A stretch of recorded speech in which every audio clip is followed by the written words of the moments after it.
So my Okay. morning always starts off with me looking at my phone, and it's always your text message I see first. Why is that? Because no one else texts me in the morning except for you. And I'm on the East Coast now, so I probably get up earlier than you anyway, and it feels an Yeah. hour earlier than that since I'm an hour ahead now. Yeah. Yeah. So what time do you normally get up? Like 6? It depends. If I don't have anything pressing to do, I like to wake up without an alarm when I can. I would say ranges from 6 to 8, but usually closer to 7 is when I like get up. Yeah, I'm usually about 7. I try not to sleep with an alarm on as well, unless I have something going on. So, but I find myself getting up about 7:30. Today it was about 8:11 is when I saw your text. So, you know, All right. Well, I got a travel day today. I'm actually doing a yeah. trip for me this time. I'm going to Yay. Houston. Hello, Ernie. Going to Houston to visit some friends down there for the week. But I felt that there was enough content kind of coming up recently and projecting forward that we could do a little show here. The main focuses we're going to talk about are going to be Dave Castro's Triple Crown idea that he mentioned yesterday in his week in review. And then just some updates on FitFest and Dubai Fitness Championships, kind of what we know about those things. There are articles on our website about all three of those that we published this morning. I think actually the FitFest one was already up. The other two I wrote this morning, did the research for them and wrote them this morning. But before we get to those things, I just want to kind of just talk to you guys about where we're kind of B.Friendly Fitness is at. We've done 6 months, just over 6 months since we started. We launched on May 1st. And I think that, over this period of time, and even a little bit before then, there's just become a lot of content in the CrossFit media space, written, podcasts, YouTubes, Instagram, and it's really difficult. It can be really difficult for people to know maybe where to go to get the information that they want. And so I wanted to just clarify a couple things about what we are and what we are not. And so I kind of will start with where Patrick and I came from. We are not the Morning Chalk Up. And what I mean by that is we're not a huge, company that has a variety of different writers and people working for them in sales and in editing and in content creation. And we don't have any formulas for what we do. So we don't have a specific newsletter that's coming out every day with a certain number of articles. There's absolutely no paywall for any of our content, and there never will be. And we very much beat to the tune of our own drum, meaning when we think that there's something relevant to write about or talk about, that's what we're going to do. And if it's on a Friday night or a Sunday morning or in the middle of the week, it doesn't matter.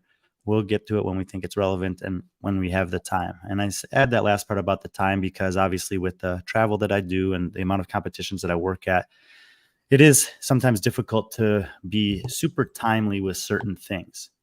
And on that note, we also are not the barbell spin. And unlike the Morning Chalk Up, I would say the Morning Chalk Up is decent for some community stuff.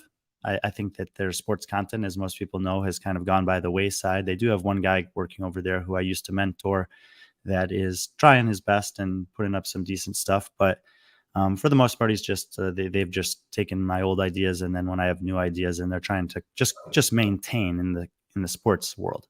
But they do have some community involvement, and there's probably still the best and leaders in that regard. So if you like the community stuff, I would direct you to the Morning Chalk Up. We're not going to cover a ton of that here. We do some of it. If you guys missed it last week, we had a man on who's doing a ride for a charity cause with the kids in Haiti. And, when things like that cross our paths, we're certainly entertaining to those ideas and conversations, but it's not the main focus for us. Barbell spin is where you can probably go to get the fastest information at a very surface level about what's happening in the CrossFit world. They'll be fast. The guy who, Brian over there, he has a great full-time job from my understanding, and he's by computer most of the day. And it's very easy for him to kind of sit there and check in with everything that's going on. And Wad Zombie. And, he turns out stuff pretty quickly. So like, for example, he posted an article informing about what happened at the German Throwdown and the Charlotte Classic. We're not going to just put out these articles that often that just say what happened there. We'll probably, I will write about the Charlotte Classic as part of the world tour stop that I'm on, but it'll give a lot more thoughtful insight into what I observed and learned through that experience than just who the winners were.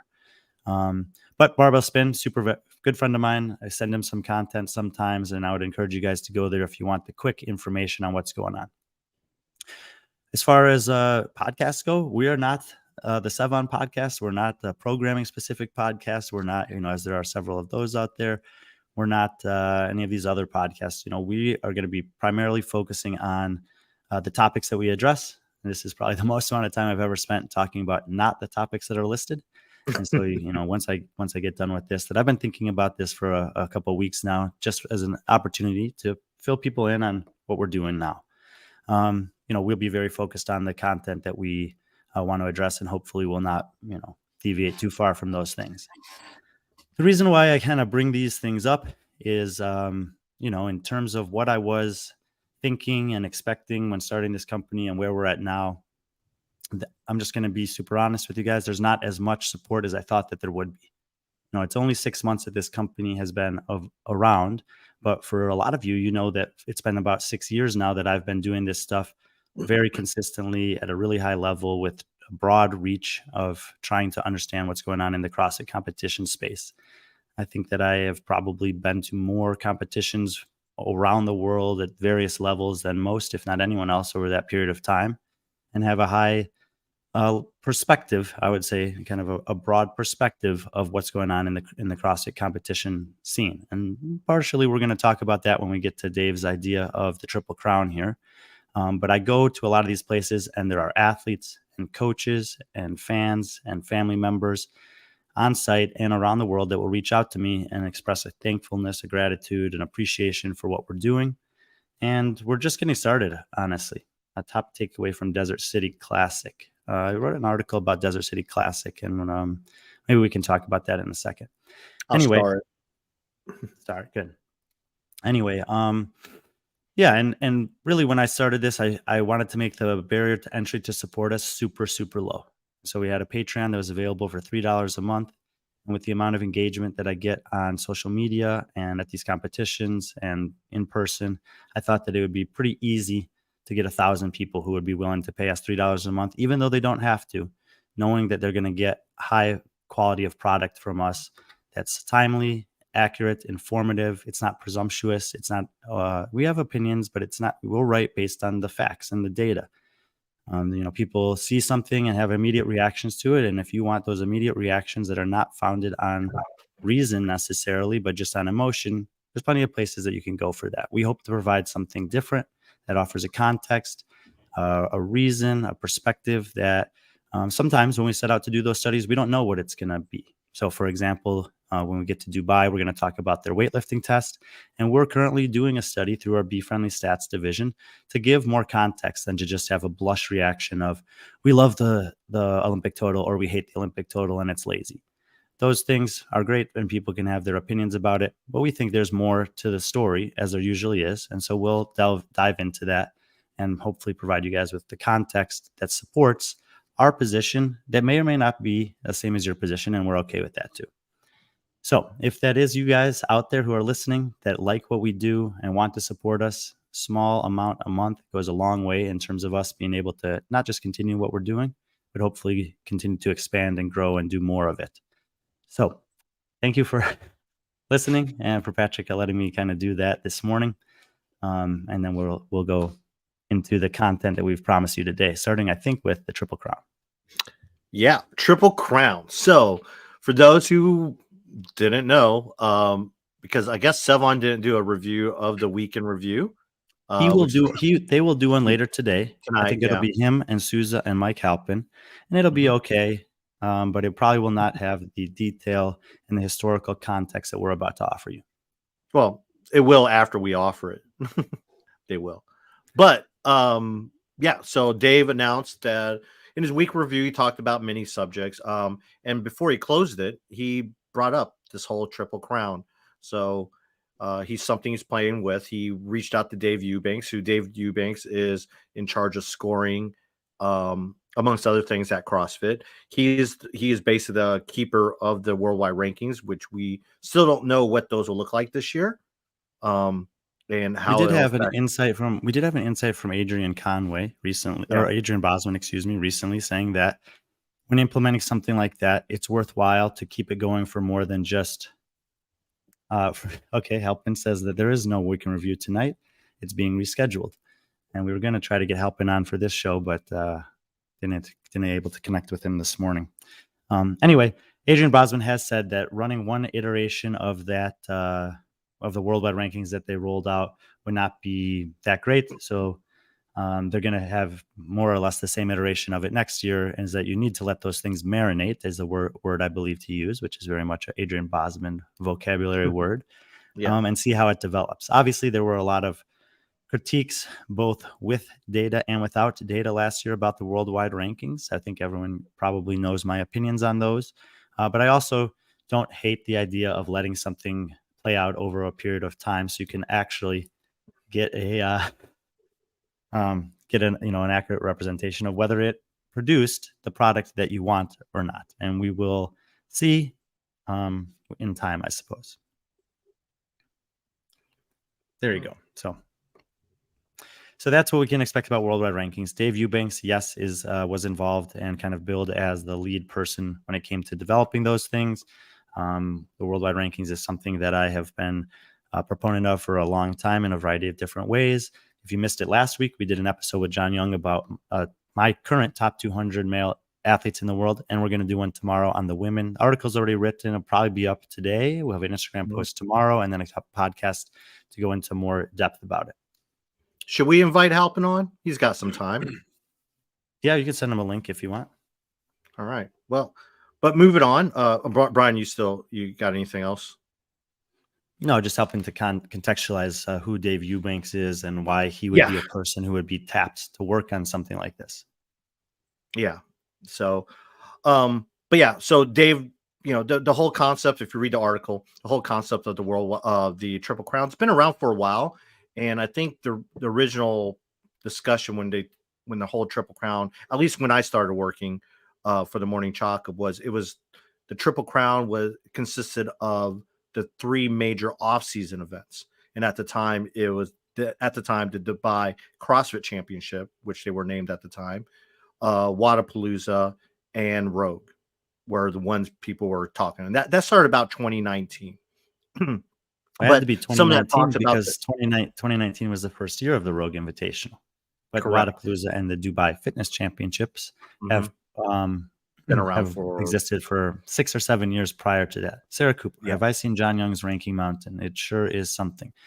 Yeah, I mean, I didn't watch that episode in its entirety, but I did see it. I think he did with what he was presenting there, I think he did a good job of representing where some of those athletes are. I know there were some people who thought maybe some should have been on there that weren't or whatever, but when you're doing something like that, you got to make some decisions about, how many people you want to have. And that might involve leaving some people out.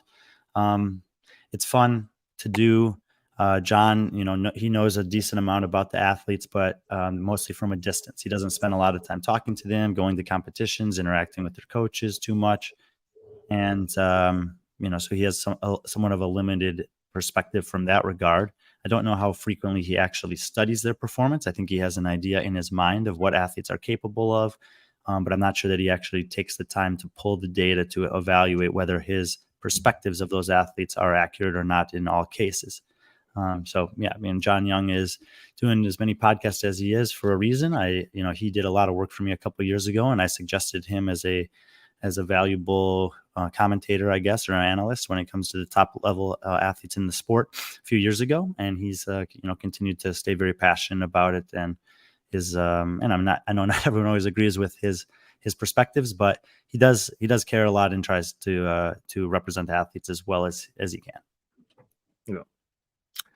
Kind of went off track there, but yeah, I mean, like what John does, it's there is no right or wrong way to be an analyst, I guess, in the sport. So, he has his way, Brian has his way, just like how I used to have my way. So it's good when we can get together and just and talk about rankings. So I think it's a pretty cool thing. It's his thing. I like the whole mountain idea, and it's his take on things. So, I encourage him or any of you guys to do stuff like that. Speaking of which, let's bring on Mr. Halpin. Hey. Well, hi, Mike. Thanks for joining us. Yeah, sure. Yeah. I totally get why you were calling me, Brian. Yeah. Didn't realize. So Well, the good news we haven't started talking about anything yet. We just kind of conceptualizing what the triple, talking about the triple crown. Contextualizing. Yeah, conceptualize, whatever. Yeah, same difference. New word. Yeah, I'm making up words here, but kind of giving go full circle, Patrick, to go all the way back to what you said right at the beginning of the show. I fell asleep very early last night. This past weekend at Charlotte Classic totally wore me down. And when I woke up, I had 2 messages, and they were from both of you. And they were both about the Triple Crown because I was already asleep by the time Dave published that last night. Yeah. So, Mike, did you watch it last night, or is it? Yeah, it came out at like 9 my time. Which is kind of strange because normally those come out middle of the afternoon, so it was kind of a thing. So yeah, Dave's one of the few people that for YouTube I turn on the notification because his is usually full of the most context and info we'll get about CrossFit every week. So yeah. The other alert is from us, right? Yeah, that's how I knew. Yeah. Okay, exactly. Yeah. Actually, me and Brian talked about this. Dave's in a very unique position because you don't see other people doing that. So for us to gather information on the CrossFit season, we have to go to Dave's YouTube channel. It doesn't come from CrossFit. They every now and then the big announcements they'll release, but when you want stuff like this, I mean, you go to Dave's channel. It's like that's like their media source. It's kind of like I think Dana White used to. Let's go down. Let's actually I want to look at this article. Let's go to the opening paragraph because I think it kind of addresses what you're talking about right now. Yeah. And so I mean, this is prevalent if you look through the comments that are out there on Halpin's post. Actually, he made a post last night that just basically, I think it was probably better than Dave's list in terms of being more complete of where people would be at the top athletes in the world would be at right now if they did this. But what I write here is that this is not a new idea for Dave. He mentions that he's had an idea like this for a few years. It's also not a new idea for us or for a lot of people in this space. These concepts have been going on for a while. The guy who runs Competition Corner made a comment on there that said this was a point of conversation during the sanctional era, and the depths of the conversations that existed during the sanctional era about this type of thing are very deep and great, and there were a lot of people involved with them. But what I say here is not everybody is in the same position, or it might be, I don't know where it is, maybe the next paragraph. Not everybody is Dave Castro. And not everybody is actually in a position to implement or affect change when it comes to something like this the way that Dave is. So Dave talking about it, regardless of how long he's been thinking about it, or anyone else who's been thinking about it, or any other ideas that anyone else have, if it's in Dave's mind with the position that he's currently in to do something like this, for anyone who thought that this might be a fun thing to do, that's a good thing because he's the person that can actually make it happen. What Mike did last night was just give us an example of where we would be at right now in the season. And I think there was another comment on there. It might have even been from an athlete that said something along the lines of, well, it doesn't do any good to introduce something like this in the middle of the season. You got to tell us beforehand. And we think probably all can agree with that. That was one of the main complaints that Mike and I had about the worldwide rankings last year is that it's something that's being thrust upon the athletes, but it's based upon performances from the past that they didn't know would affect their futures in this way. And so I decided to put into a little bit greater context, again, noting that this is past data when athletes didn't know that it would ever matter. So I went all the way back to 2018, which was the year before Rogue started, and then worked my way up to 2022 to see, well, how would this have actually played out over those years? Have you looked at this yet, Mike? I'm scrolling through it now because you go way deeper than I went. Yeah. I did this all this morning. You thought you'd be impressed with me, Halpin. I didn't even use formulas. Yeah. But of course, I have a database for every one of these competitions that I can, look at and reference. So in 2018, we're just going to kind of walk through it, and Mike will kind of get your opinions as we go, I guess. But in 2018, there was no Rogue Invitational. And so we did the games, obviously, and we decided to use Dave's proposed method, which is 20 athletes from the top 20 athletes from the games being the only ones eligible. Now, there are athletes like Roman Krennikov, who competes frequently in off-season competitions, specifically Dubai, that won't show up on any of these lists until he ends up competing at the CrossFit Games. But Dave's model is a good starting point, and it's only one that really matters anyway. So here it is. And you see that there's no athletes this year, actually, male or female, that competed in all three of these competitions. So that leaves us with a certain number of athletes who did 2. I believe that is 7 men and 7 women. And you can go to the article and scroll through and see who they are there. And when you add up the best scores across 2 competitions that anyone did, Matt Fraser and Katrin Davidsdottir with 2 and 4 points respectively would have been the double crown winners that year, or whatever you want to call it. Is that surprising to you, Mike, that no athletes in 2018 did both Dubai and Wadapalooza? I'm trying to remember. Dubai's always been an invitational and invite only, right? I think that starts to play a role in this because, well, and we'll talk about it, I'm sure, because you're going to talk about Rogue in a second. Like Rogue is it called invitational, but to get the majority of those invites, you're going to the game. So, so with that, it does play this role of like, well, how do you even get there if you wanted to? I'm sure they would gladly accept any of these athletes to compete there, but that was something that was crossing my mind for sure, looking at this list. Well, that depends on the year that gladly accept any of these athletes. You know, there have been years where you have to qualify, like not this season, but last season it was all qualifier only for Dubai. That wasn't qualifier. Yeah, Rogue is a great example actually, and we do need to address it because, you know, Dave's saying the top 20 in the games are eligible for this thing, but how do they get to those competitions? So in the case of Rogue, some years they've invited 10, some years they've invited 15, some years they've invited 20, and then they've had qualifiers to fill them out up to 20 in the years that were needed. In the model that he's suggesting, by nature, certain games athletes are basically eliminated from even having the chance to compete at Rogue unless they were to do something like what Jason Hopper did this year, which is 1 month after the games, do the qualifier, which is pretty difficult to qualify through and only getting more difficult, and do well enough in it to make it to Rogue, to have a chance to log another result there. However, Hopper's result is irrelevant because he didn't finish in the top 20 at the games. So he's not on the scorecard anyway for this year. So there's a few nuances like that. But the big picture question is, well, how do you qualify for this thing? If there was something in place, and again, this is something that Dave himself could potentially do, he'd have to talk to the organizers of these competitions to do it. He could say that, yeah, you make top 20 at the games, you're eligible to compete in Rogue, Wadapalooza, and Dubai. And if you qualified for those things by doing well enough at the games, and what we're going to get to here in the next iteration, 2019, in which Rogue shows up and all the way down, is basically I'm suggesting you don't have to compete in all 4 of these, but if you compete in 3 of the 4 or all 4, you're going to score your best 3 rankings, and that will be your summative total. Because the timing of them is a little bit variable, especially for where you might be living, with obviously having an international field of athletes.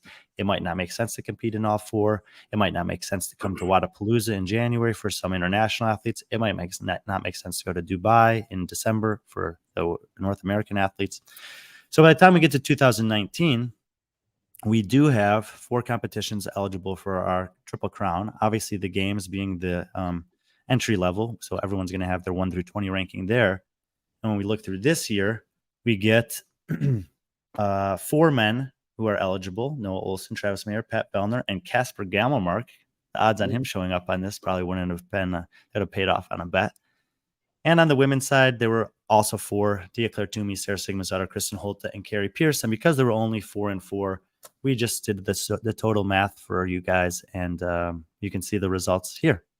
Bellner would have been the champion in this model, and Dia-Claire Toomey with a perfect score of 3. However, Bellner would have dropped his games placing of 16th from 2019, which we are saying that Dave Castro might not like that. He may actually think that the games plus 2 others need to be accounted for. That's what I was thinking when you said it, yeah. And in that case, Sarah Sigmundsdottir's total also would have been different because she would have dropped her games ranking of 19th from that year. But we all know that the games was the worst of those 4 tests in terms of actually evaluating the fitness of these athletes against the field in 2019 because of the nature of how it was designed. Thoughts on these athletes that showed up here? Yeah, didn't expect Casper. Didn't remember that he did Rogue and Wadapalooza. But I mean, Travis Mayer doing all four is pretty impressive, along with Pat. And Sarah. Oh, you're right. It's Sarah. Wow. And the cool thing is, because if Pat and Sarah doing fairly similar results. Wow. Yeah. Yeah, very much so. And this is something, actually, I think Sarah Sigmundsdottir specifically is a great case study for why something like this could be cool. Sarah Sigmundsdottir had burst onto the scene 2015, 16, 17. She was exceptional. She was becoming very well liked, very well received, potentially the most popular athlete in CrossFit for a period of years, despite never winning the games. And from 2018 onwards, she has had, for one reason or another, underwhelming games season finishes. But during that same time period, she's outside of Fraser and Toomey, who pretty much win everything that they show up to. She's actually been one of the best off-season athletes that we've ever seen during that time period. And you can see here that at Rogue plus Dubai plus Wodapalooza combined in one season, so that's 3 months, her total was 6. She had, we'll give you guys the actual breakdown. She was second at Rogue, first in Dubai, and third at Wodapalooza, which is a great performance, obviously. And therefore, an athlete who, because why do most people have a bad game season? Injury, illness, or just a worst storm of programming and circumstances happening on one weekend of the year, semifinals, or cuts at the games. Yes. Yeah. And if you remember back to Matt Fraser talking about this kind of stuff during the prime of his career, the weekend that scared him the most of anything was regionals. Regionals, yeah. Because if you have one thing happen, your whole season is just, you could be sick. You could, you're done with. That's it. Yeah. Sarah That's why he was 2019 didn't have a great showing at the games. There's a cut year. Cut. Last 10 get to have all the fun. She didn't make the last 10, but we still get to see her excellence across several high-level competitions that year in something that's expressed like this Triple Crown. So that's the first kind of one that we come across where it's like, this could be a good way for rewarding consistent performance over a period of time, even if you happen to have a bad one here or there. Well, 2020 is, as you can expect, we only had half of the competitions that year because of COVID, obviously, and being unable to run those things. The Rogue one did take place online. And anyway, just for fun, I still summed the best 3 people that we would have had from those competitions. There weren't a ton of them that did it, but you get a new champion on the men's side, with Noah Olson. And then a little tiebreak, Chandler Smith and BKG. And I love that Dave highlighted that the tiebreak would go to the better games finish. I have no problem with that. And therefore, Chandler, who was sixth place that year in the online version of the stage 1 of the CrossFit Games, beat BKG. I think both of them were within like 10 or 12 points of making the final 5, but neither of them did. They still both had a good finish at Rogue. And so there they are. Tia Claire Toomey, another perfect season. And Cara Saunders narrowly would have edged out Haley Adams 11-12. Mike? Yeah, I mean, this is sort of the forgotten season here with everything going the way it did. Tia, well, we talked about it in the preparation for Rogue this year. Tia doesn't lose anything. So the history of Tia in the possible double or triple crown is pretty much just like, yeah, she would have won everything again. So, but on if she shows up for it. Yeah. If she shows up for it, right. Well, you're going to see what happens in the next season. Yeah. Which, I mean, does show like Dubai. I'm sure she could have qualified for that and gone 4 for 4 possibly if she had. But last year or the previous year. But yeah, it's good to see Noah on here. I'm sure he will hang on his mantle somewhere if he could. But it is like an odd list these years over years to just see who was going to what and who was staying home during all this. Yeah, and that goes to the comment from your Instagram post. I think it was Carolyn Prevost maybe who made the comment that was like, well, if you told us about this, we might have more incentive to participate. Yeah, it was that comment, and then one you said, which I think will come up talking about what Dave proposes here is all of these are in the United States. So like, well, I would say that you're suggesting Dubai, which is an interesting thing because I don't even know if it's officially CrossFit anymore. as far as licensing. But it would be interesting to see if there could be a European event that could handle that, spreading that out a little bit more. And like you're saying, take the best 3 out of 5 or the best 2 out of 4 or whatever it might be. Sure. And of course, the other thing that would be probably needed for something like this is a prize purse. Is something that's like, hey, if you happen to be the best across these series of things, I mean, is it really that great if someone says, hey, Tia, Triple Crown winner, thumbs up, great job? It's like I said about Noah. It's just sort of like, well, just put that on your mantle somewhere. Just print out something or something. That's the most you're going to get out of it. It would be interesting to see something like that. I know at the PFAA, they've obviously, we don't need to go down that road. Pat was there as well. There was a lot of talk about seasonality and combining some of these events and making some sort of larger goal. It would be interesting to see somebody get behind that. Maybe not necessarily the games, although they probably want to own their piece of it, but that could be big as far as putting something behind this to actually say somebody is the winner of the Triple Crown. They did the best overall this year across all the events, and here's their prize of some monetary value. Peter, Coffee Pods and Wads, very astute with what's going on in the European world for CrossFit. He was at the German Throwdown this last weekend doing some coverage there. If you haven't checked it out, head over to his Instagram. You got some conversations with athletes and insights about what was going on there. And he says only French Throwdown hits that mark, to be honest, in terms of a competition in Europe that could potentially really cater to a high-level competition. French Throwdown is going to be looking a little bit different this year, is my understanding. So stay tuned for some information surrounding that. But yeah, absolutely, French Throwdown is probably the biggest competition that I've yet to attend that I really, really would love to attend. And I've heard nothing but amazing things about the team, the execution that they have of those competitions. Oh, Peter, I apologize. I thought you were over there. Oh, my bad. I'm sorry, Peter. Germany flies Americans over instead. Oh, yikes! And Norwegians. They did have, or I guess he's Swedish. Roger Gilros was down there, but yes, Bella was there. I don't know if you and Bella do the same thing, but Lauren Cleel was there, and I probably would have heard Peter. Okay, anyway, moving on from that. But Peter, that's because the Americans in Germany, we have a history of having a really good relationship. Goes back ways. Yeah, that's what. Yeah, yep, it does. Anyway, but going back to we'll keep moving on because 2021 actually serves as the best data set or example of this from any of the years that we looked at. There were 9 men and 7 women who would have been eligible, meaning that they competed at least 3 competitions. Of those 16 athletes, I think only Emily Rolfe did all 4, and so everyone else would have had 3 to choose from. All right. You see immediately there Justin Medeiros getting a first and a first, but not doing anything else.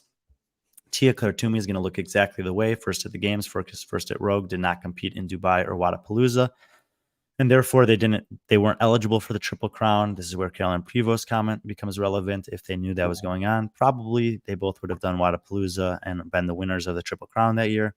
As it is, Vellner, not surprising, 2-2 and a 1. 5 points, well clear of the field. Adler second with 20, and Saxon actually tied with Lazar Jukits on 23, but beats him out based on games finish. And on the women's side, there was a tie for first. Oh, I think I actually wrote this wrong. Yeah, we can edit that, Patrick. So Laura should have been 7 points. That's my fault. And then the other 2 were tied on 12. So we'll make that edit there. But Laura and Pat winning in 2021, not that surprising. Justin and Tia only doing the 2 competitions. Would not have been eligible in this case, but if they'd known, they probably would have been the winners. And let's see. We're not counting the fact that Pat also went on to do a team competition. So that season? Yeah. Oh, wait, that was 2020. You're counting. Oh, I see. Never mind. Next season. I'm getting ahead of myself. Yeah, ironically fit. All of these are in the U.S. and put a pretty heavy onus on travel for the international athletes. That's one main reason why I think that Dubai should be in the mix. It attracts. I know for this from working at the Dubai Fitness Championship and talking to those guys that they would love to have more representatives from North America, but especially when they do qualifiers. And even this year with the invites, there were a lot of North American athletes that decided not to go because of cost. But a lot of the European athletes, it's easier for them to get there. And of course, we know that there are great athletes in Oceania, and that's far away from everything. Anyway, 2022 is this was the last season. And that year we do have 7 eligible men, but only 2 eligible women. Of the men, pretty cool. Actually, I think this is this is probably the best leaderboard when it comes to the top 3. You end up with Roman on 9 points, Pat on 13, and Ricky on 14. Those were the 3 best athletes that year. They all did enough competitions to, show up on this leaderboard, and there they are. The women's was the total opposite, where these are the lowest point totals that we've seen, the least amount of participation that we've seen, and relative to the other names that have won, the least accomplished athletes that have showed up on this list, with Danny Spiegel and Matilda Garnis being the only 2 who would even qualify. So does this Triple Crown system have merit to it? What? Danny Spiegel was Titans game champion. Yeah, count that. That's the 4th one. Yeah, you're looking past it all together. It is interesting because, to go back to Carolyn's point, if you knew this was happening, you may have jumped in. Now, only probably if there was a prize purse. Otherwise, you're putting your money out for just maybe an Instagram post. But it is interesting, just in the light of some of this, of how much you can see in 2022 athletes picking when their off season really is, and sort of owning that and being somewhat okay with that. And if this then pushes them in a different direction, either just for notoriety or for some actual prize, to see if they actually chase after something like this. I'm sure, just from what I've seen of how close Roman keeps an eye on the worldwide ranking and some other things, I could see him doing it. And obviously he did do enough in 2022, but I'd be curious some of other athletes that are sort of watching the scoreboard or watching the leaderboard to jump in on something like this.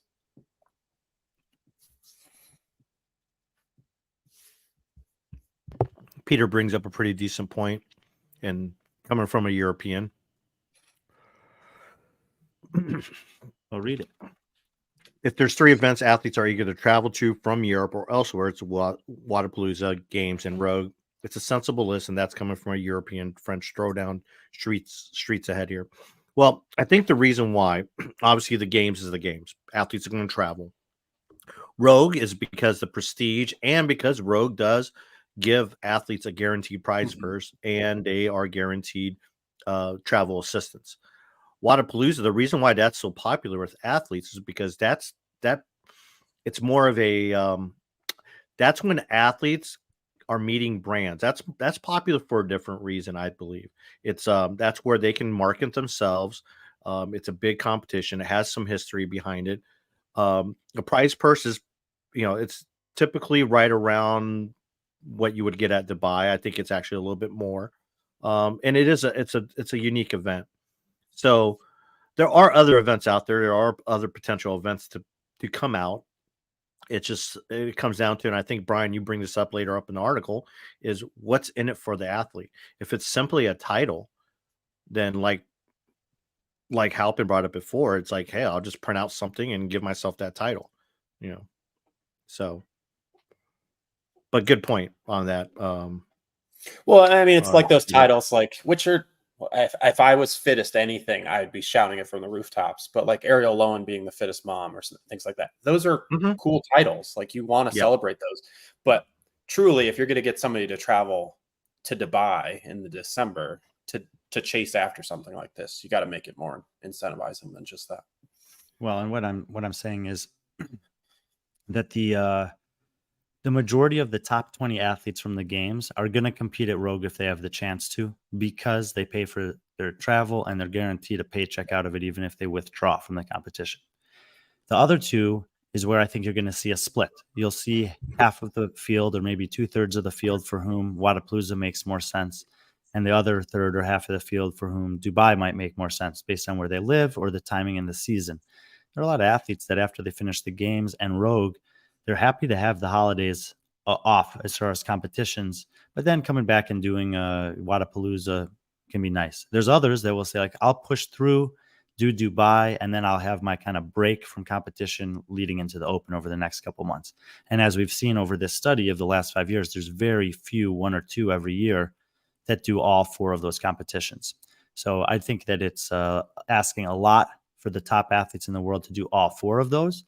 But I do think that if something like this existed, and I think it was John Young in the comments who made a suggestion, and there was maybe a $100,000, $50,000, $25,000 payout for being first, second, and third on the Triple Crown rankings, and I know that's a lot of money and it'd have to come from somewhere, but that type of thing would incentivize athletes to do the one extra competition and be in the mix for that.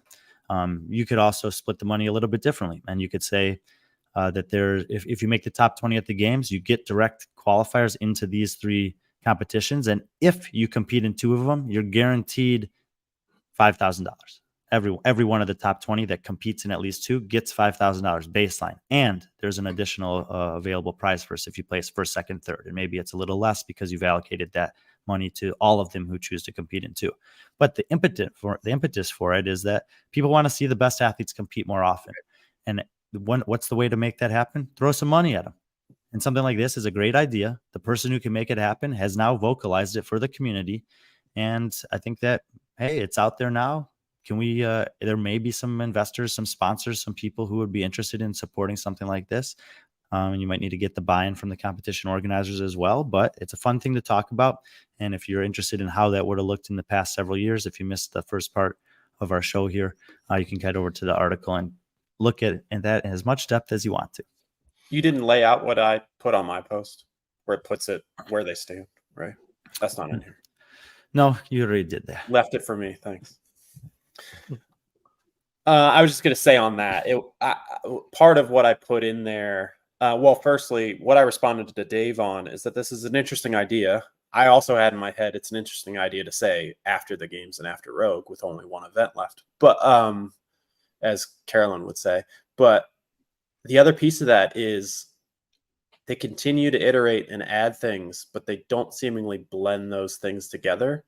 It's not here. It's on Dave's video. I'd be interested to know, now that they're going to acknowledge these events exist and that they are 2 other crowns to be won, would they consider them for the worldwide ranking? And I may be one of a handful of people, Dave Eubanks being the other one, that seemingly still cares about the worldwide ranking. But it'd be interesting to know if there is the ability to create a season for CrossFit that includes non-CrossFit owned events and acknowledges them and says, yes, if you go and do this event in Europe, or you go do this event like the Down Under championships or something, you can add scores to your worldwide ranking that will push you up the list, push you into the top 100, instead of just, oh, I did open, quarters, semis, games, and I got a total of 17,000 points or whatever's possible there. Mike, it's not that I don't care about the worldwide ranking. I just don't think that it's doing what it advertises to do. No, not at all. And that's where I think it needs some fuel from other events to at least try. And so, the case of a Sarah Sigmundsdottir that we talked about from whatever year that was is a great example. The case of a Tia Claire Toomey this offseason would be a great example. She doesn't show up on the worldwide rankings because she didn't do quarterfinals this year. We know she should be on the worldwide rankings. She's certainly going to be on my power rankings that come out tomorrow. And she could bolster her points by taking second place at Rogue. Maybe she decides to compete down under or to go to Wadapalooza because there's some incentive that's built in there. But as it is, there's nothing that she can do until the next season happens to even have a chance to be back on that list. And when she is back on that list, she's going to be missing an entire year's worth of points because she was pregnant. Yeah, and that goes. John brings that goes up a little bit to. Oh, yeah. Go ahead, Mike. Oh, I was just gonna say we can touch on John's comment too. They purposely only include the top 20 from the games. They didn't include even all, like, just making the games. So obviously your list follows that. Your article follows that. But you have to look at somebody like Jason Hopper, who just has a bad games and then goes and does fairly well at Rogue, to say, well, if he went and does Wadapalooza, shouldn't he at least be acknowledged the fact that he maybe just didn't do well at the game, sort of like Sarah previous year. Like that's a piece of this where even you could tell in the video making the games the tiebreaker that he acknowledged he was making up on the spot, where putting this out there is really cool. Finally acknowledging this after years is a very interesting thing. And him calling it unofficial when he literally runs the games, so therefore it's official, is a way to do this where it's just like, okay, well, maybe some structure here, but don't want to stop him with a good idea. Let's see how it goes. What John says here, do you see merit in leaving games its own thing and this be a 3 off-season comps? This is what I think it should be. I think the games itself should be separate. Maybe that's what you use as your qualifier for the crown, the triple crown, or the tiebreaker, like you suggested, Mike. But that way it opens it up for more events. So that way you don't have just Rogue and Wodapalooza. Because think about next year. You're going to have Wodapalooza West Coast too. We don't know what that's going to be like in terms of attendance. It looks like the Down Under Championships is growing every year in terms of athletes, and that is at a CrossFit event. And then it's just a matter of time when one of these European competitions, Madrid's a perfect example, where Madrid might take off, where you use the Triple Crown and you just take the best 3 events finish out of a group of 6. And Brian, you said similar. It, and John's I think saying it too, is if you can do it sort of 2 ways. You can say sort of, okay, this is cool to track on paper, we'll follow it, or you can actually incentivize towards it. So if you can make it auto invite and say, okay, if you want to get in on this, sign up for get to the games, make the games, you will then be auto invited to these 3 competitions to see if you can do well at the games, plus at least 2 others. And then, like you said, if you go and check all the boxes on that, we'll pay some stipend for your travel, $5,000 split across the board. That also incentivizes these competitions like a Wodapalooza that say like, okay, well, we want to, or Dubai, who want to have these athletes. Well, CrossFit's pushing them to say, okay, I want to be this Triple Crown winner. I'm going to go and do it, to a Tia Claire Toomey, who would normally just be like, no, I'd rather just be at home in December. And I'm sure everybody at Dubai is going to be great, but I'm fine otherwise. So, appreciate all the people weighing in. Like I said earlier, cool that Dave kind of threw this out there. He is the person that could potentially make this happen or have a big say in that. I wanted to write this article this morning to give some context looking backwards about how few athletes actually would qualify for something like this. It is, as Mike said, curious that he makes this announcement between Rogue and Wodapalooza. He didn't even know that Dubai Fitness Championships is going on this year, which is, it's kind of disappointing that someone who has that much impact on the biggest level of the sport would be that out of touch with what's going on globally when this is a global sport. But it could be good news for Wodapalooza, as maybe it pushes some people who are maybe going to forego the individual side of things there to give it a run, just to be on this imaginary list for some reason. Jason, I doubt Jeffrey Adler, who told me that, and he's made it known that he's not competing at Wodapalooza. I doubt he's going to suddenly decide to go compete at Wodapalooza for a fictional title. But I could be off. Would a European event being part of the crown help grow the event, similar to sanctionals, and how that brought huge names to strength and depth that we had not seen in previous years? And Coffee Pods and Wads responds, you need the event first. I think only the French Throwdown fits the bill so far. Yeah, I mean, there were some great competitions in Europe during the sanctional years. Even the Filthy 150 had a really, really prestigious group of athletes that showed up there, especially on the male side. Yep, Justin Medeiros was there. That was before he was who he is now. Roman Krennikov was there, and a host of others. Games athletes, strength and depth, as Jason mentioned, attracted.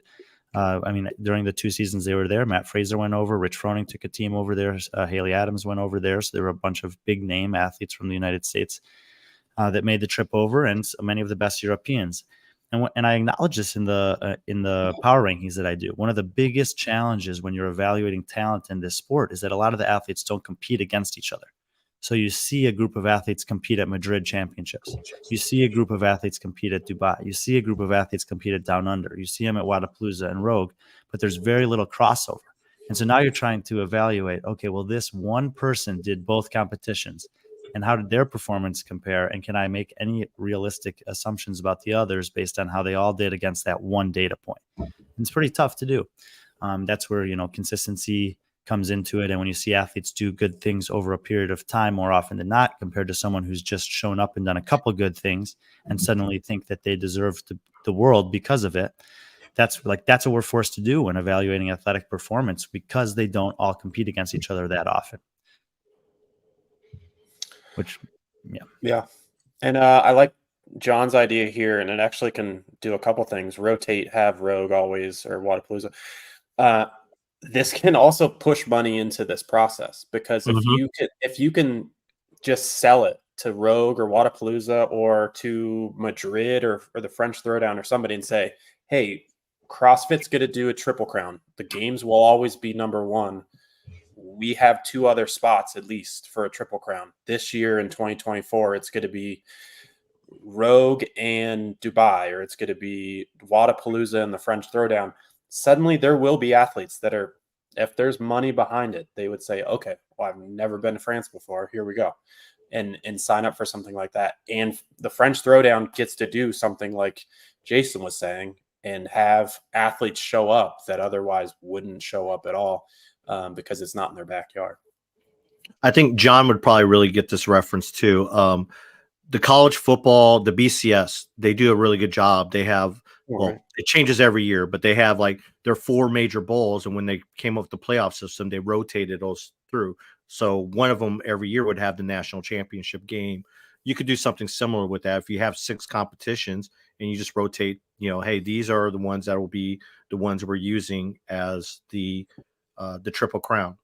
One thing I wanted to bring up is, Dave brought up at the beginning when he started this was he was talked about, he mentioned Dubai, and he said he wasn't sure if it was still around anymore.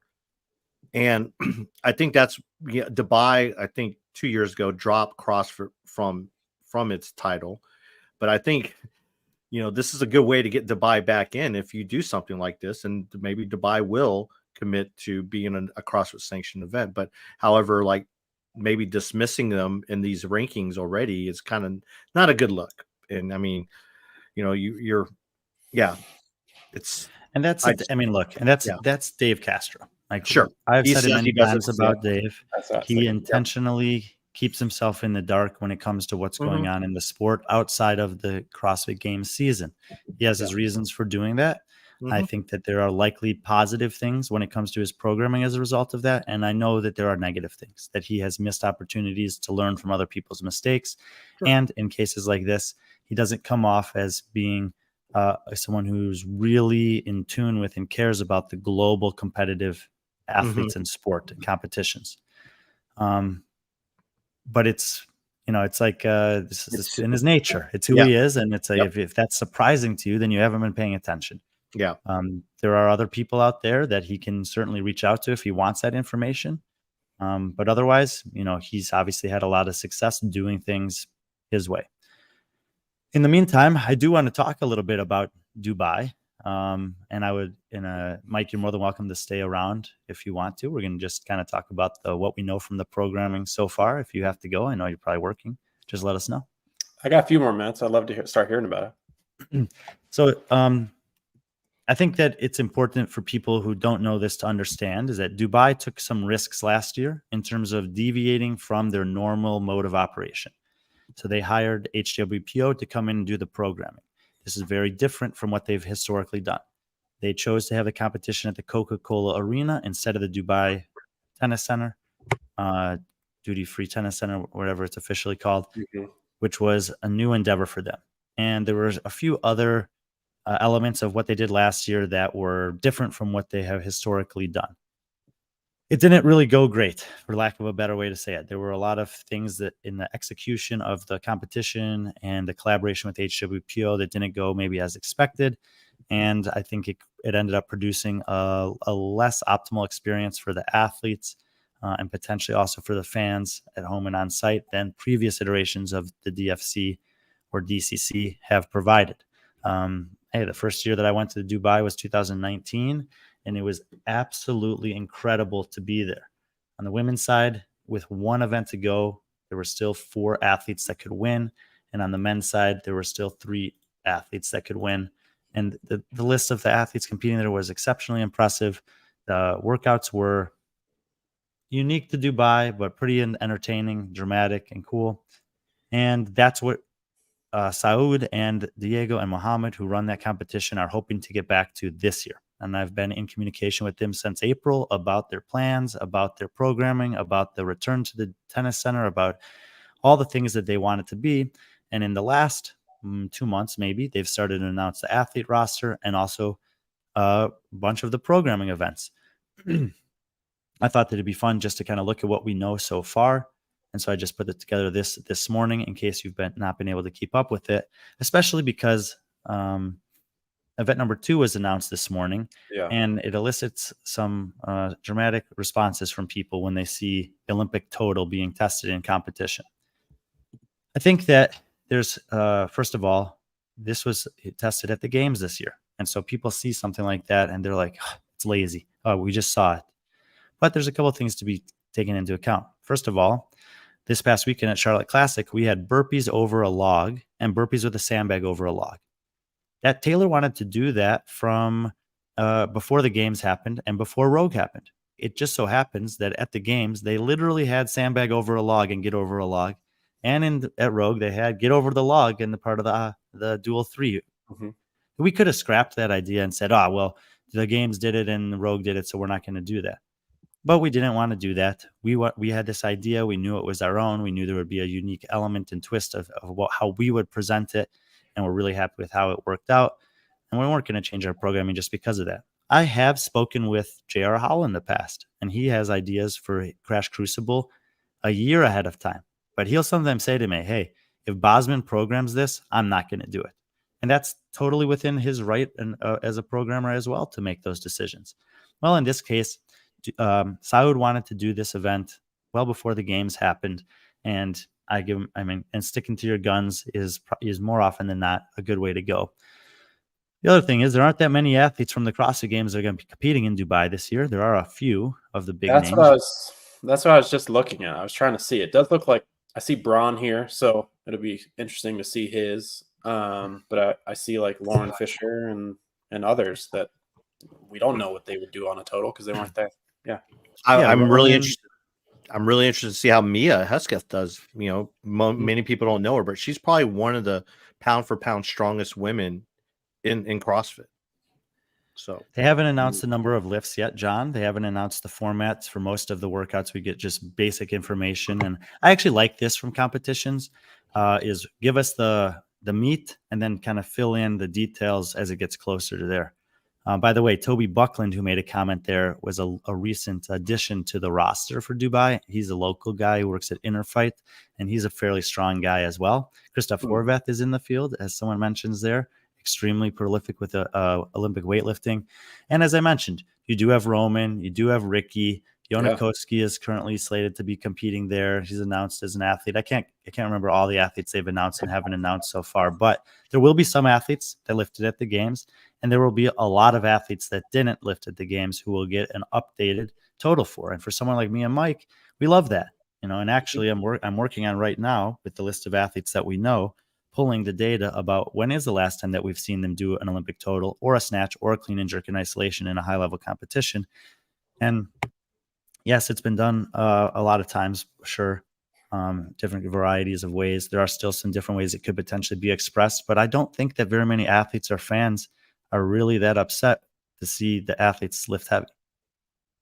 Yeah, and I would assume we're getting a full field here. It's the second event, so it's also placed in the weekend differently than the last one. So Roman in this one after 2 full days of competition versus just one other. What we don't know what the first event is, but whatever, unless they really run them ragged, they should be able to lift heavy here at the beginning of the event. John Young citing something from the past of a heavy clean and jerk in Dubai. I think that maybe was that year in 2019. Yeah, I believe that was 21. That was 21 when they only had 2 attempts. Okay. Oh, that. Yeah. Yeah, that was a clean and jerk. They only had 2 attempts at it. And I think they actually did do the clean and jerk in 2019 also. And I know that that's one of the critiques that people are going to have is they've done a heavy snatch there. They've done a heavy clean and jerk twice. They're just being redundant with their programming. But let me remind you what I said.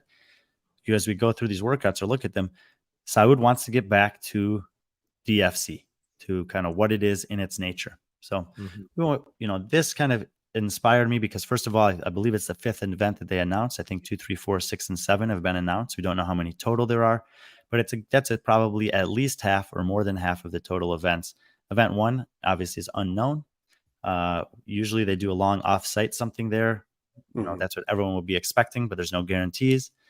Event 3, I think this was the first one they announced. It's a triplet MWG, very kind of classic. The number 10 in Dubai shows up all the time.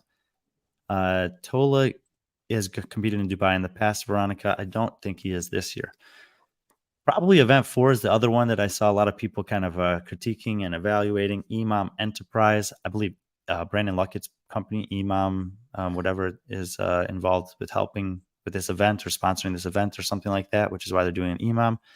Toes to bar and calorie echo bike appear to be some kind of buy-in for a front squats that we don't know the detail about. It's another MWG triplet, just in a different format. I would say this is probably the least traditional Dubai event, but a new company that they're working with, and it probably fits within the weekend. Event 5 is unknown. Event 6 and 7 have also been announced. Event 6 is the DFC original. There's a bunch of movements that are, by their nature, they just are Dubai. The Devil's Press is one of them. The A-jump and deck squats are the other 2 that show up in this one.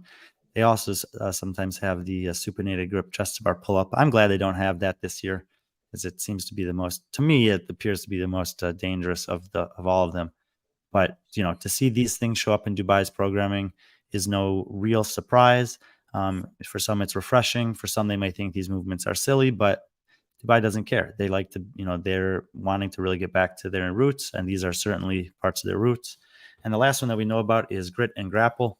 2159 power clean and farmer walk. A lot of unknown details there. Probably could even be faster than what I have listed as a projected time domain, depending on the weight of both of those things, but a weightlifting specific test. And then 8, 9, 10, we don't know. There's probably, there's almost definitely going to be more than 7 over the course of the days there. And then here's just some general observations. We got a strength test, couplet, 2 triplets, and a chipper, 8 weightlifting implements, 7 combined gymnastics amount of structural. So we can expect some more gymnastics amount of structural likely. And then in terms of time domains and what's remaining, they actually have a pretty good balance so far across the board. It kind of suits itself well for maybe a back-to-back finale, some kind of elimination event, or maybe the combination of the 2. And that's kind of what I think about the programming so far for Dubai. We're closing in on a couple of weeks, maybe 2.5 weeks from that, which is kind of exciting. So thought we'd put this out there and start talking about it a little bit. Yeah, and I saw your comment there. You think it's probably 8 or 9 or 10 events, or 9 or 10, I would think you would. 8, 9, 10 seems to be. I mean, I don't know that the event 7 is screaming to me finale with the power cleans and farmer walk. So I would assume there's 1 and no more than 3 that are yet to be announced. Huh. Yeah, not bad. I'm really always interested in what these unknown events are, especially the first one where it's been at a indoor ski arena, and then the Burj Khalifa, or a desert run was another one, right? Yeah. Oh yeah. And then they did a swimming event right outside the God, what hotel was that, Brian? The world's only 5-star hotel. Yes, I can't remember the name of it. Burj something. Yeah, it's Burj. Yeah. But yes, that was the year I was there, and that was not the most well executed event, as it resulted in a great number of ties for a variable amount of work. Mm-hmm. But that's an example of something that someone like Dave Castro could learn from when programmers, he might say, I don't need to learn how to do that, but you never know. And the mistakes are being made all the time, and there are opportunities for learning. And I think that, it's a give and take of kind of closing yourself off to those things. Overall, I think that DFC is going to be a really fun competition this year. You got some, very high level athletes that are planning to participate. You definitely have some European athletes that are coming up that have gotten in fights that will be maybe not competing for the podium, but will have some standout moments for sure.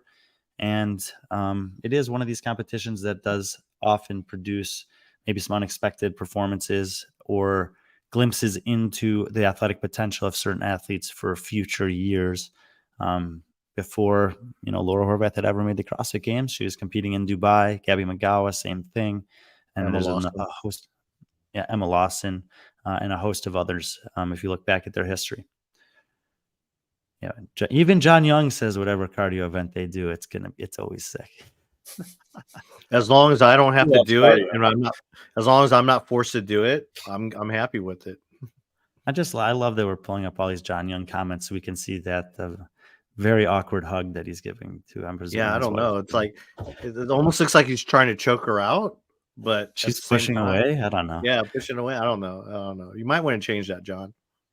Halpin, any thoughts about the Dubai programming from what we know so far?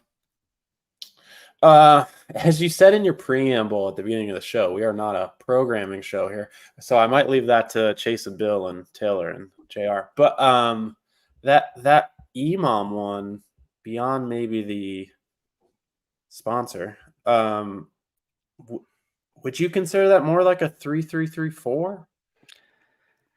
Yeah, potentially. I don't know. I do think that it's fun to kind of talk about these things. Obviously, we could potentially project what athletes might do well there, but we don't have the full slate of athletes to necessarily pick from yet. And in many of these cases, specifically for Dubai, there's a lot of details that are unknown. Without having those, it's a little bit maybe premature to really evaluate what we think is going to happen. The other thing is, sometimes workouts look amazing on paper, and in application, they're not great. And sometimes they look pretty lackluster on paper, and then you see it happen, and you're like, damn, I wasn't expecting to, I didn't expect to have such a profound reaction to Hulk hands at the Rogue Invitational as I did. But as I was watching, I was like, man, this event is awesome. And I didn't think that when I saw it on paper. I was just like, oh, okay, it's like a grindy event, whatever. So it's cool to talk about the programming because it's exciting to kind of project what could potentially happen, right? But always also worthwhile to leave a little bit of room for, let me see how it plays out, and then we'll actually can reflect with a little bit more information. Yeah, and in a 3-3-3-4, it'd be more like a race through the first two parts.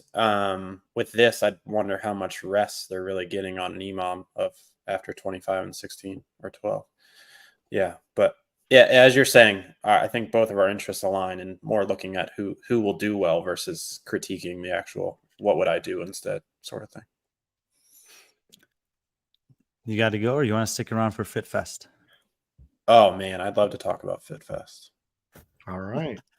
I'm just gonna okay, so this is actually there's actually a woman who will be working on the event team at FitFest. Her name's Rebecca, and she reached out to me and offered to help us out a little bit. And she gathered all the information that FitFest has announced and put it into one, basically an article format. I reformatted a little bit to see what we know about FitFest already.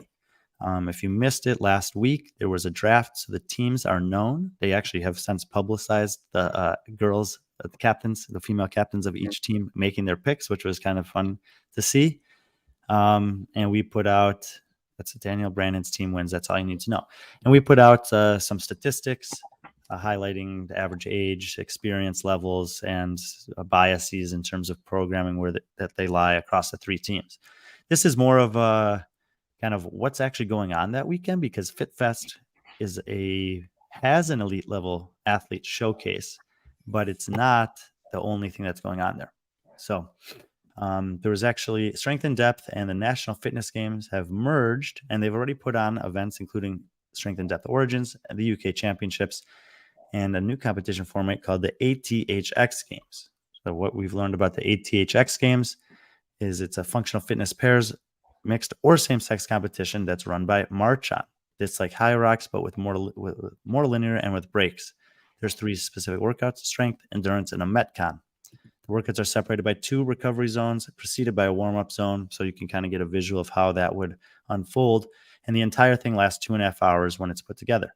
The workouts stay the same for all the competitions in 1 year, and then presumably will change for the next year to keep people coming back. So unlike High Rocks, which has the same thing over and over and over and over again, this is same format for a year and potentially change for the new year. Same kind of format, but different workouts. That would be kind of cool if that ends up being how it happens, and I would really like that. But I think we have to wait and see. But just to be clear, that's not what the elite. That's not what they're doing. No. Okay. So this is all that she's doing here is contextualizing other things that are going on that weekend. Now, what she does say is that down here where it says Friday, there's a VIP event. The pro athletes will be running some CrossFit workshops in lifting, erg work, handstands, and gymnastics. They'll also have a question and answer with photo opportunities. Following this session, the pro athletes will take on the endurance workout from ATHX as their first event of the weekend. The pro version of this from the ATH website is 2 parts: a 5-kilometer run on a curved treadmill or max distance in a 25-minute cap. They should all, presumably be able to do 5K under 25 minutes. And part B, 1K ski erg, 2K row, 5K C2 bike. Each part is worked on simultaneously with athletes spinning the work as required. That's where the ATHX thing kind of fits into the Elite Athlete Showcase. So we wanted to give it some contextualize there. I know Jason, CF Media, I know a lot of people that have done ATHX and they've loved it. The format seems cool to me. I didn't really know a ton about that. But so that was helpful for Rebecca to contextualize some of this stuff for me. And that's why I wanted to put it out here for you guys. So not a super long article. And then she says, we don't know any of the other workouts. We don't have the format for the other one. There is a link to the schedule that's been released for the pros.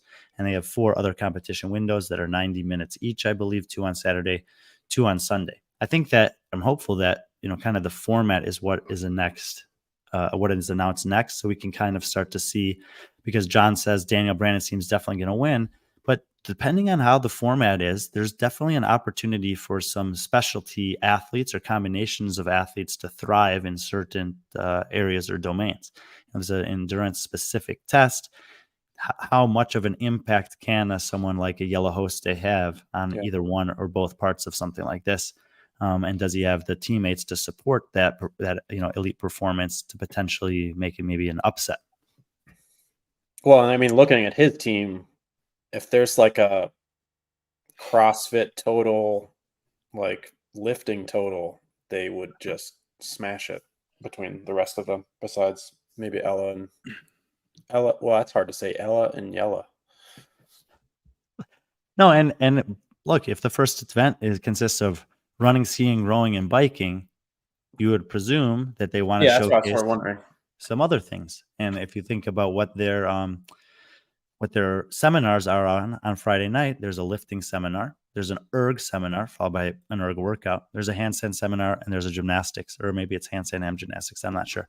Either way, it would be surprising if there wasn't an opportunity for gymnastics to be on display, for weightlifting to be on display in some capacity, and also, of course, a combination of those modalities. Yeah, and you're going to show off the teams here. It's interesting in a case like this where it purely is a showcase, because you've heard even Rogue tries to say they're somewhat a showcase, but then they don't really showcase some of the athletes' biggest strengths.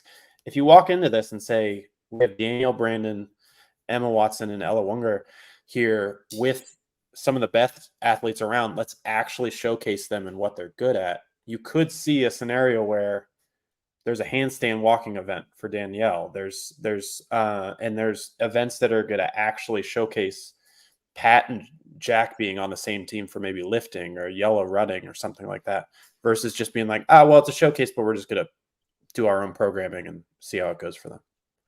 Well, I think when you bring up Rogue, I think when they say showcase, I think it's more of a showcase of what Rogue can do as opposed to what the athletes can do. Yeah. What Rogue can produce, their equipment, what these athletes can do with that, what these are capable of doing. Because, for example, the teeter tot thing they use, do you think any gym is going to Yeah, I mean that's a showcase of that and what those They athletes can all do. have 6 of those next year for Crash, but besides Yeah, him, I don't exactly. know the gym. Meanwhile, I really do believe this is actually a showcase of the athletes. Right. Maybe not individually, but as a team. But I think at some point, you will see these athletes as an individual. You know, I don't expect a 6-person worm workout in all these, but you know, I think they'll do a good job. The people What behind. about a 6-person caterpillar? Ooh, gosh, someone will die. Someone would die. They didn't mean, die back in the day when they used it. But, you know, Yeah. the word showcase also, it's like at this point, I think what we've come to understand is when the best athletes in CrossFit show up, they're going to show out. They're going to do incredible and impressive things. When I see the word showcase here, I'm reading that in this case as not a competition, meaning that in a competition, they're competing for prizes and money. In a showcase, they're putting on display what they're physically capable of. If you're programming for a competition, you need to decide, well, what am I testing for here? And what am I wanting the winners to be able to do or express? If I'm programming a showcase, I know that I'm inviting these people to come here. In fact, I'm paying them to be here, to do things that they're great at, to put on a show for the fans on site or maybe around the world if there's any kind of way to broadcast or stream those things. Yeah. And Jason CF Media, mentions that there's other things that we haven't talked about here happening. The England weightlifting and British indoor rowing championships are both there that weekend. And I do like this. I like that there's I know that there were people that are very critical of the weightlifting event that took place during the North American East semifinals, but I don't think that was really run well. It was like an adjacent but separate room. There wasn't that much. No one was like, hey, by the way, there's no CrossFit competition going on for the next 2 hours. Go over there. It's like it was happening simultaneously. There was no one really pushing anyone over there or promoting it. It was kind of hard to actually get to. You can only get it one way, not the other way, because there was like private space for the CrossFit athletes. This seems to be where the showcase is part of the schedule. So when elite CrossFitters are doing their thing, the other things aren't going on. When the rowing championship is happening, that has the stage. When the weightlifting is going on, that has the stage. When ATX is happening, like everything has its slot. And therefore, that's not only that we can get new eyes on CrossFit, but we may also get some people who show up for the CrossFit athletes that get to experience some of those other things. And so this kind of cross-pollination across different, expressions of elite level fitness, I'm a big fan of that. Brian, what we need you to do, maybe include in your travel, is the Arnold that they have every year, because they do an excellent job of showcasing. Because obviously when you think of the Arnold, you think it's bodybuilding, but it's turned into, at that convention center, their main stage, where they're rotating. I mean, they had slap fighting there one year, but they've had CrossFit. They've had a CrossFit showcase there as well. But I think this is a good example of what you were saying. But the Arnold is very similar in that way. But I would like to see more CrossFit events do that. Barkley has a question here. That's a cool idea. Or a statement. I think that it would be maybe more apropos to have like, let's just say there were 24 workouts written, and then you could pick from them. So the competition was at least like somewhat prepared to execute those events, meaning they had the right equipment and whatever. So you couldn't just show up and be like, okay, I want sandbags and yokes and the teeter. Yeah. Make it happen. Yeah. This sounds very similar to what Rich proposed when he had that Mayhem Madness, that team competition he was going to do during COVID, where they actually did have the top teams selecting some of the workouts as you progress during the weekend. But of course, we never did see that come about. But that sounded very familiar. I like that idea. I think someone earlier in the comments asked, but B.Friendly Fitness will have a presence at FitFest. Nico Rono, a friend of mine from Denmark, is going to go there and produce some content in that regard for us. Patrick and I will be in Dubai. We're pretty bummed that they're happening on the same weekend. We would love to obviously be at both. And so we're trying to be supportive of both in the weeks leading up to that. As Patrick mentioned, the Down Under Championships is also coming up the week prior to those events, and Wheelwad is coming up prior to that, which I'll be at least for a couple days. And so we'll be bringing some attention to those things as well. As always, we're trying to do our best to keep a pulse on everything that's going on in the CrossFit world as much as we can. There is a lot happening all the time. Patrick, anything else for today's show? Yeah. So shout out. I wanted to send our well wishes to Christine Kohlenbrander. If you follow her, she got food. She had food poisoning and then totaled her car all within like a 24-hour period. She's doing good. She's doing good. Everything's okay. But some well wishes out to Christine, and hopefully everything's great. Also shout out to Alex LaChance and Dan Bailey. They announced that they are having a baby. So two of my favorite people. Actually, I got one of the first CrossFit athletes I followed was Alex LaChance when she used to work out at Gambit as a Gambit athlete. Laura Horvath, man, she's been on a tear lately. Not only, obviously she won the Hungarian weightlifting competition there, but I don't know if you saw it today. I think we reposted it on our Instagram on a story. Is everyone knows that she's an accomplished rock climber, but to see her move on a wall is amazing. And that it was like watching Spider-Man. It was just crazy. Brian, earlier someone asked you your highlight from Desert City. I know you wrote about it, but was there one particular thing that kind of stood out from from Desert City, a performance or just something? It was I think I was just overall I was happy with how we handled everything on the logistics side. 3 competition floors on that day of competition, and to make sure everything was running smoothly. But really, I thought the swimming workout played out really nicely, and it wasn't the workout that we originally thought we were going to have. But despite having to navigate a few different obstacles in terms of landing on what we did, I thought that for what they were going for, first of all, that venue was awesome. That swimming pool there was it was right next door. It was really, really nice pool. And it was kind of a workout that all the divisions could do some version of. And I thought that it was really well done. So I think probably a swimming workout, which you don't get to see too many in general, was a highlight. I had a question. It looked like it was done in their student rec center. Was there any crossover from ASU students that actually came and watched it or asked or that you heard of? Because I remember, just curious about that. I'm not entirely sure. You did have to buy a spectator ticket, and so there was a one of the gyms to work out in, which was packed. Like it was busy from like 5 a.m. to 11 p.m. on Friday. It was really impressive. Yeah. It wasn't like that. I don't remember it being like that when I was in college. Not that busy. It was a lot of people working. It was great. But then if you kind of went just off the offshoot of there was a place where you'd have to buy tickets to get into the competition venue. I'm not sure what the policy was there, but I probably would have made it so that ASU students could have got in for free. Yeah. By showing their student card or something. And that way you would have gotten some more exposure there. I don't know if that was happening or not, but I think that if that was the case and there was someone saying, like announcing or making it known that all ASU students can attend this CrossFit competition for free, that you would have been more likely to have people show up and see that. Obviously, you didn't collect their money on site, but what you're hoping for is that they're intrigued or inspired by what they see there. They might, in turn, find out about a local affiliate. They might start, training at an affiliate, and then maybe they'd show up for the competition next year. And so it's like you forego the, $20 ticket or whatever with the chance to get the exposure up, and then the future investments, from the person who might be inspired by what they saw. So if they didn't do that this year, I think that'd be a good idea next year.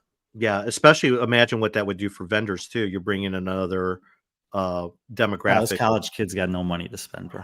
I don't know. Those bros at ASU, if I'm one of those gym bros at the ASU and I walk by, something that has a really cool weight belt, or I forgot my gloves or something like that. Yeah, it'd be a quick fix. Kind of on that same topic, favorite I know you're going to be doing I guess stop 12 of the worldwide tour. One particular thing, Charlotte recap that stood out to you. Charlotte Classic. Yeah, I will definitely write the full breakdown of that. This was a competition that I was really closely involved in the programming with alongside Taylor. And this doesn't happen to me all the time at competitions. Every event, basically, as it was going on, I was like it was producing cool moments on the floor. I was getting like real and tangible feedback from the athletes. Like even if it was painful or whatever, like they really liked the workouts and I really liked them. And I think that, I've obviously had a chance to see Taylor's programming really intimately in terms of self-made training program, which is a training program, not a competition. But to work with him on the programming for this, I would say was one of the more well-programmed events that I've been a part of. And it seemed like the athletes felt that way too. Yeah. Halpin did his best to fill in for Bella, but I think we'll have Bella back on next week. What's the fill in for Bella? Oh god. Just kidding. Well, no, you're the third person, but okay. Next week, Wow. Bella's on her way to New Zealand everybody. right now. She's on her way to New Zealand, but next week we'll try to get her on and maybe get a recap of the German Throwdown, which happened this weekend, as well as the event that she was in New Zealand for. So we look forward to having Bella back on next week. We're kind of, like Brian said, we're doing a lot of prepping for Dubai, FitFest, and even looking ahead to Wadapalooza. So, and like what Brian said earlier, in terms of supporting us, we obviously do appreciate all the support. Brian said it the best, but even something as subscribing or following us means the world to us. Speaking of subscribing and following us, if you go to our, hold on a second, share this tab. We do not do a weekly newsletter, but monthly or a daily newsletter. We do a weekly newsletter, just kind of recapping. Obviously, we've had a lot of stuff going on today, but if you want to subscribe to it, if you click down, if you go to our main page, you can click. We're handing out 7 limited edition Alex Gazan trading cards, courtesy of Mint. So just click on that. You'll get registered. We promise we won't sell your information off to anybody. But that means a lot to us.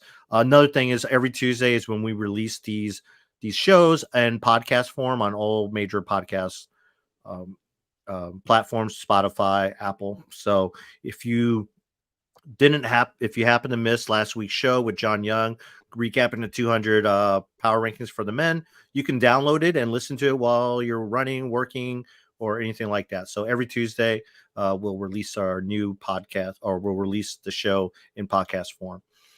And speaking of top 200 power rankings, reminder, we'll have John Young on tomorrow to talk about the women.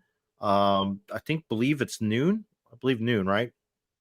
I think noon Central Time. I'll be in the Central Time Zone along with you guys tomorrow. Oh my God, for once. But yeah, so it'll be noon Central Time tomorrow. So we look forward to that. Yeah, Mike, you got anything to say? No, thanks for having me. No, thanks for coming. Guys. Yeah. Happy Thanksgiving, everybody. Yeah, you did the same. Brian, you have any final thoughts? No, I think appreciate you guys being here. Hopefully you find this stuff interesting. We'll continue to keep you guys updated on the competitions that are coming up. Open to all the comments, critiques, questions surrounding the rankings list. Those are just my own. I know there's always some controversial things that are put out there, but quite frankly, sometimes the comments, the suggestions that you guys make are helpful in terms of continuing to learn about new athletes, or maybe where some certain athletes are at. So appreciate all the ways that you guys interact with the stuff that we're doing. Yeah. Well, like Mike said, we'll say it again tomorrow, but happy Thanksgiving. Hopefully you get to spend it with loved ones. And for people that you normally aren't around with, or check in on someone during the holidays. Holidays can be tough on people, so make sure you give a check up on them. If you have time and they're not doing anything, maybe invite them out to your Thanksgiving celebration. But any point, I just want to say thanks, everyone, and as always, be friendly, our friends.